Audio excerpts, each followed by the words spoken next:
Здравствуйте, друзья! В эфире Геоэнергетика Инфо. С вами Радайкин Максим и мой сегодняшний собеседник Александр Фролов. Здравствуйте! Здравствуйте, здравствуйте. Вучич разочаровался в России. Сербского лидера не устроило то, что вместо долгосрочного договора ему предложили контракт до конца года на газ. И цена, видимо, отличается от той, на которую он рассчитывал. Перспективы газового договора напрямую связаны с позицией Сербии по вопросу нефтегазовой компании НИС, доля в которой принадлежит России, и долю, которую собираются, так сказать, по беспределу национализировать. Александр, какова ваша оценка данной ситуации и не кинут ли Россию в очередной раз? Господин Вучич заявил тут на днях, что, во-первых, в понедельник, 13 октября, он будет встречаться с главой «Газпромнефти» Александром Дюковым и замминистра энергетики Павлом Сорокиным и будет предлагать какие-то интересные решения возникшей проблеме. О самой проблеме чуть позже. Но по его мнению, по мнению Вучича, вот хотя это очень выгодное предложение, российская сторона, скорее всего, от этого выгодного предложения откажется. Казалось бы, парадокс. Ну а теперь про саму сложную ситуацию и как она связана с газом. Давайте поразмышляем. Первое. На компанию НИС, это нефтяная индустрия Сербии, были наложены санкции. Если первоначально, еще в январе 2025 года, НИС просто включили в очередной санкционный пакет Соединенных Штатов, но введение санкций регулярно откладывали, то все, вот 8 числа срок последнего вот этого, последней генеральной лицензии, которую выдавало Министерство финансов Соединенных Штатов Америки для того, чтобы компания могла осуществлять всю свою деятельность, не опасаясь какого-то санкционного давления, вот срок действия очередной генеральной лицензии истек, и санкции начали действовать. Буквально 15 числа, 15 октября, а, хорватская компания, которая осуществляет, ну, прокачку нефти через свои мощности на завод в Сербии, будет лишена возможности эту прокачку осуществлять. Сейчас у них есть соответствующая генеральная лицензия. Возникает вопрос, что же делать в этой непростой ситуации?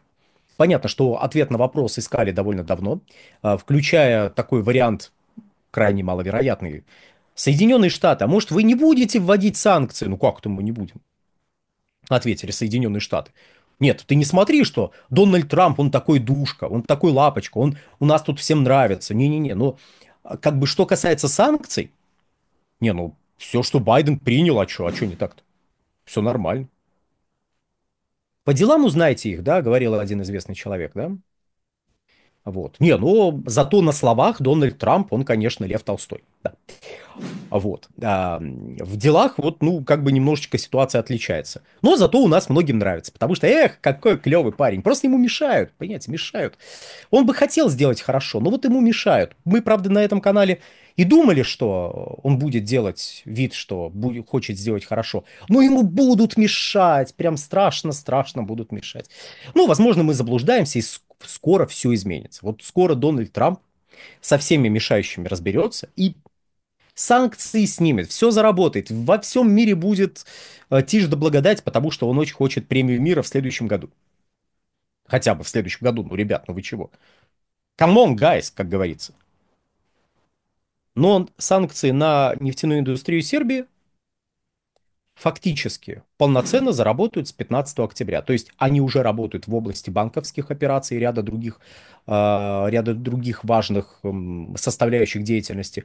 И с 15 числа завод НИС в Панчево, нефтеперерабатывающий завод, не сможет получать нефть. Тут какой момент? Ну, как бы не сможет и не сможет. Ну, в чем беда? Беда в том, что НИС это источник порядка 15% всех бюджетных поступлений в сербскую казну. 15%. Да, бывает меньше, но порядка 15%. Это огромная величина, это огромная доля, это огромные деньги. За первое полугодие в пересчете на доллары НИС заплатила налогов и сборов порядка 1 миллиард долларов. Для Сербии это огромные деньги, просто колоссальные. Это вот компания, которая генерирует денежный поток, который генерирует вложения в казну в огромных для Сербии объемах. И я заранее прошу прощения у граждан Сербии, которых, возможно, какая-то часть этого ролика затронет, речь не о вас. Я о конкретных деятелях в руководстве Сербии и в той ситуации, которая вокруг некоторых областей складывается. Сначала о хорошем. Сербия, начиная с 2014 года, когда пошли различные санкции против России, дистанцировалась от этой санкционной политики к чести руководства Сербии, действующего, кстати, руководства Сербии, дистанцировалась от всех этих санкций и подчеркнуто соблюдала нейтралитет, сохраняя отношения и с Европой, и с Россией. Учитывая зону свободной торговли, которая, насколько я помню, действует между нами, это было крайне разумно. То есть для Сербии Россия это, ну, важный торговый партнер. И дело не только в энергоносителях, хотя и в энергоносителях тоже. НИС была куплена в 2009 году. Ну, там сделка была закрыта окончательно в 2009 году. В 2008 были подписаны соглашения между «Газпромнефтью» и руководством Сербии. И вот в начале 2009 года сделка была закрыта. И «Газпромнефти» достался контрольный пакет акций, там 51%. К этому моменту НИС была целиком убыточной компанией. Там 100 миллионов евро убытков было за 2008 год. НИС была компанией, и да-да-да, вы все еще смотрите ролик про газ, все нормально, мы к газу придем. НИС была компанией, по которой катком прошлись натовские бомбардировки 1999 года. Несколько человек на заводах компании погибли, там стоят памятные знаки, я их видел. Вот.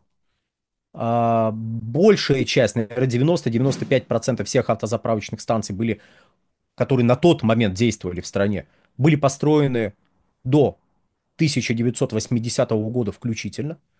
Все желающие могут посмотреть, а что на территории Югославии произошло такого в 1980 году.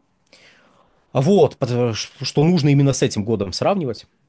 Кстати, если вы сразу в курсе, напишите в комментариях, где бы вы не видели этот ролик. Вот. И после натовских бомбардировок, во-первых, были разрушены некоторые установки, то есть глубина переработки просела, а качество нефтепродуктов просело, и Югославия, а потом разделившаяся на Сербию и Черногорию страна, в общем, Сербия была последней страной на территории Европы, которая использовала свинцовые присадки для повышения детонационной стойкости автобензинов. Ну, это, мягко скажем, не самый безопасный вид присадок. Вот. То есть все это херело, все это старело, на все это смотрели соседи в стиле «давайте купим, мы как бы и так на внутреннем рынке присутствуем, давайте это купим, остатки выжмем, и закроем».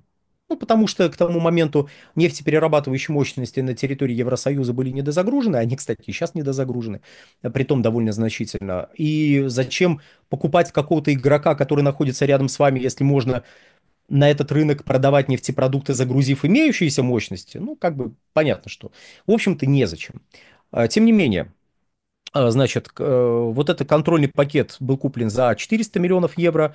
Еще российская сторона обязалась вложить 500 миллионов евро в модернизацию нефтеперерабатывающего завода в Панчево к 2012 году. Вложили, модернизировали, там торжественное мероприятие было очень красивое. Вот. И для понимания ситуации некоторые мощности у НИС после бомбардировок 99 года до сих пор недообследованы.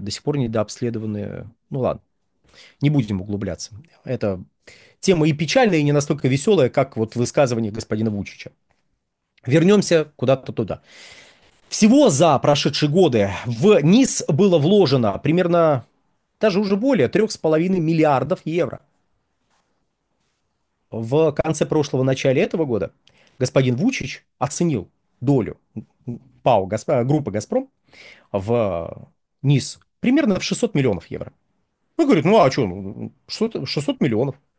Ребят, ну От сердца отрываю. Да, вы за 400 купили, а мы теперь за 600 готовы купить. А так он о национализации ничего не говорит, конечно же. Тут он просто подчеркивает в своих интервью, мы не говорим о национализации, потому что мы не хотим, мы ни у кого ничего не хотим украсть. Национализация, ну, вдруг президент страны не в курсе, это не воровство, это выкуп у владельца в пользу государства. Выкуп. То есть вы деньги платите. Это не воровство, это ну, как бы по всем понятиям.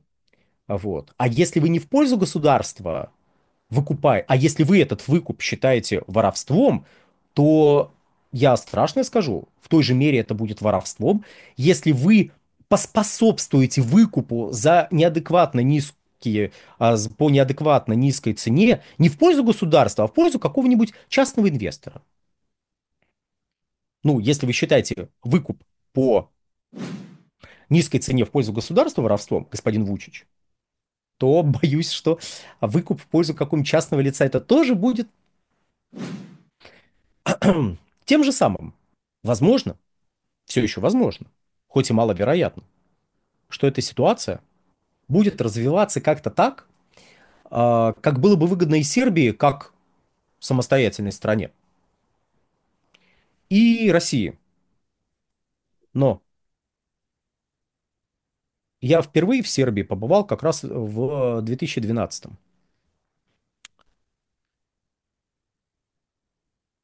Тогда надписей кириллицей в Белграде было больше, чем в 16 году, когда я туда прилетел во второй раз, чем в 18 году, когда я туда прилетел в третий раз.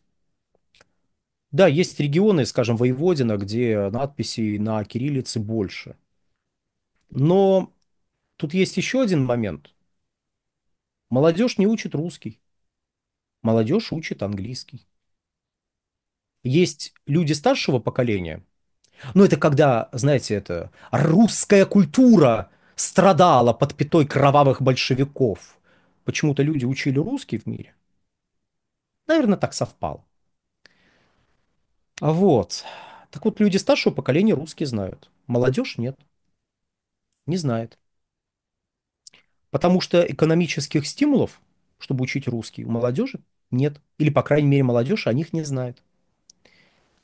И в этом смысле устремления страны на Запад читались с самого начала. И то, что, несмотря на вполне осязаемые, невооруженным взглядом видимые раны, нанесенные Сербии НАТО, Сербия может вступить в НАТО, тоже было вполне очевидно, дорогие друзья.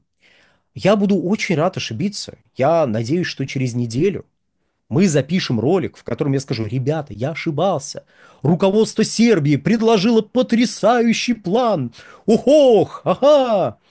Но сейчас единственная надежда на то, что наша сторона тоже сможет предложить что-то такое, что должным образом переориентирует руководство, подчеркиваю я еще раз, Сербии.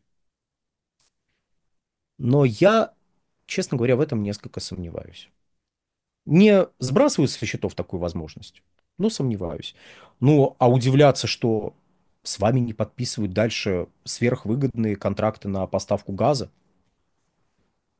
А с чего вдруг? Просто за красивые глаза? Ну, что ж. Я боюсь, господин Вучич красоту своих глаз немножко переоценивает. На сегодня, дорогие друзья, все. Александр, большое спасибо за комментарий. Друзья, подписывайтесь на телеграм-канал Геоэнергетика Инфо. Ссылка будет в описании и закрепленном комментарии. Там же будут реквизиты для желающих финансово поддержать наш проект, чтобы мы и дальше также бодро вещали на всех площадках без монетизации, исключительно благодаря вашей финансовой поддержке. Спасибо, до новых встреч. Всего хорошего.